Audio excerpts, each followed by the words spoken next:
It's Workout 21, working out from home, here at the Four Bells Fitness Emporium. Welcome guys, it's Upper Body Day. We are focusing on supplementing the work we did on Monday, or in workout, 19, to help build on the work we're doing in our push-up cycle. So our main strength focus today is going to be dips and upper body pulling in the form of either chin-ups or rows with a supinated grip. But before we start with our strength work, we have some warm-ups to do.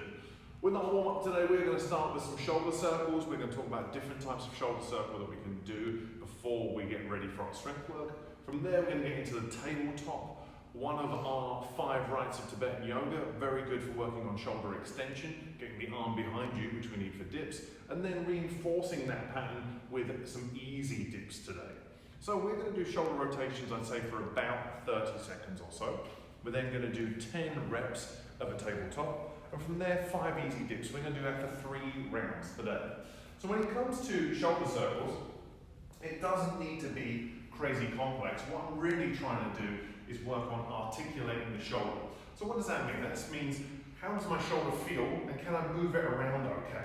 So the simple way we like to start here at the gym is just by putting one hand on the chest. I bring the thumb up and overhead. When I go overhead, I turn that palm out and I slowly bring that arm around. So the intention should be, if I imagine there was a wall just here, I'm trying not to touch the wall. Of course, if you're at home, you can do this a few inches away from the wall and try not actually to touch the wall. That works well as well. So once I've done maybe 30 seconds on one arm and the other, from there, we can make sure I don't hit my arms. We can do double arm circles backwards. We can spend 30 seconds here, double arm circles forwards, and then everyone's favorite, one arm forwards, one arm backwards, and of course, changing in each direction. So feel free to mix it up. If you're doing this at home, working on your own time, I'd spend about 30 seconds doing one of those types of variations for shoulder circles. When it comes to the tabletop position, as I mentioned before, we're looking at the shoulder extension, which means my ability to get my arm behind me, open up the shoulder, make sure the pec's in a good position too. We start in that L-sit position, hands are by the hips. I press into the floor, rocking up into that tabletop position. So ideally I've got 90 degrees with the shoulder, 90 degrees with the knee. I come back through, bum comes through the hands. We come back up into that tabletop position. So that should be nice and easy for 10 reps. Last but not least, when we get into our easy dips, if you've got a bench, use a bench, box, edge of the sofa. I wonderfully conveniently have these dip bars here at the gym, but as always, hands should be close to the hips and it should be easy. So let's start with like the knees bent, a lot of body weight in the legs, and it should be nice and easy for 5 reps. So shoulder circles for about 30 seconds. From there, tabletop for 10 reps, 5 easy dips. We're going to do that for 3 sets in our warm-up today. Okay, our strength piece today, focusing on dips and upper body pulling. We're doing 5 sets. Each set is 3 minutes long, and in that 3-minute window of time, we have a superset to do. So we're going to do dips today for 10 reps, regardless of what your dip setup is. We'll talk about that in a second. And then from there, you have choices with upper body pulling. Is it going to be chin-ups? So that means supinated grip, palms facing me for 5 reps. Or is it going to be some kind of row for 10 reps? So that means if I have rings, TRX, or even pairs of dumbbells or single dumbbells, trying to work on that supinated grip, keeping the palms up. So when it comes to dips today, as I've said, 10 reps regardless of what you have available. If you're very strong at dips and you happen to have a dip bar at home, maybe you can add some weight to that situation.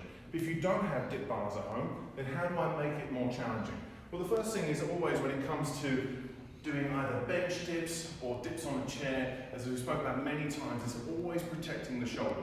If I'm on a bench or a chair, the hand is always going to be further behind me, which is going to put that shoulder in a slightly more stressful position when we start. So pay attention to the shoulder. I've also seen a lot of people do dips with their hands on chairs, which means that the hands are pretty close behind them, almost like a handcuffed position, which can put a lot of pressure on the shoulder. So make sure the shoulders are feeling good while we're doing dips today.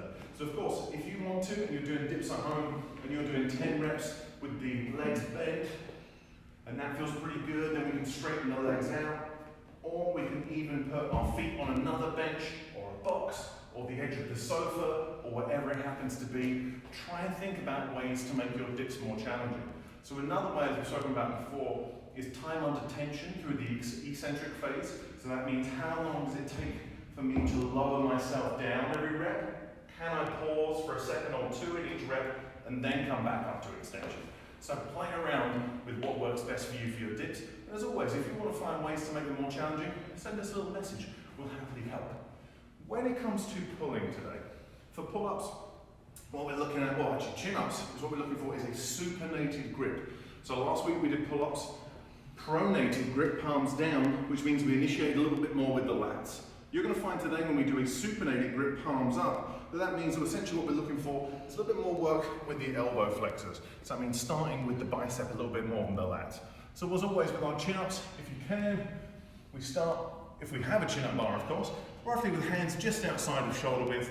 We start from a nice straight arm, pull my head fully over, and then back down to an extended arm. If we're doing negatives, maybe we're jumping up, holding over the bar, and then 5 seconds down to a straight arm. If we're doing ring rows or TRX rows, the setup should be the same as it always is, that nice tight plank position, but I'm gonna have the palms up, focusing on the elbow flexors first, keeping the palms up. I drive the elbows back, bringing the chest to the rings, or my handles, or whatever you may have. Last but not least, if I'm using dumbbells, dumbbells could work perfectly fine in the same way, or even a barbell for rows. We're going to hinge, palms forwards, we drive the elbows back for 10 delightful rows.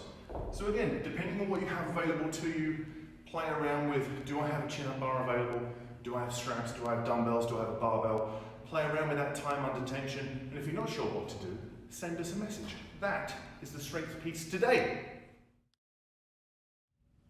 The conditioning piece today is pretty straightforward, pretty simple, but as we always know, simple doesn't always mean easy. What we are doing today is 4 3-minute AMRAPs with a 1-minute break in between each one. So if you know what an AMRAP means, it means as many rounds or as many reps as possible. So that means today, in my 3-minute window of time, I'm going to do 3 squat thrusts. I'll show you how that's going to look. 6 per leg of a mountain climber, so 6 per side. 9 air squats, and then we start all over again. And I cycle through this for 3 minutes. When my first 3 minutes is up, let's say for example, I've done a few rounds and then I finish on 3 squat thrusts. When I come after my minute rest to start the next 3-minute AMRAP, I want to start with mountain climbers. Today what we're going to do, which is very rare, we are actually going to record how many rounds we've done and see as a gym how many rounds you can get done across the 4 rounds that we are doing today, the 12 total minutes of work. And that way you can post it on Slack, you can put it on Instagram, and you can let people how many rounds you've done today. So that's the aim of the game. Let's talk about these 3 movements.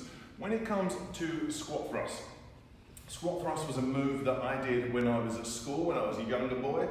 Very similar to a burpee. The difference is no push-up. So with my squat thrust, all I need to do is squat down, hands down, feet out, feet in, stand up. Hands down, feet out, feet in, stand up. 3 squat thrusts. From there, I put my hands on the floor into that sprinter stance, little jump, and it's 6, 6, 5, 5, 4, 4. You get the idea from there all the way down to 1 and 1. So 6 per side on a mountain climber.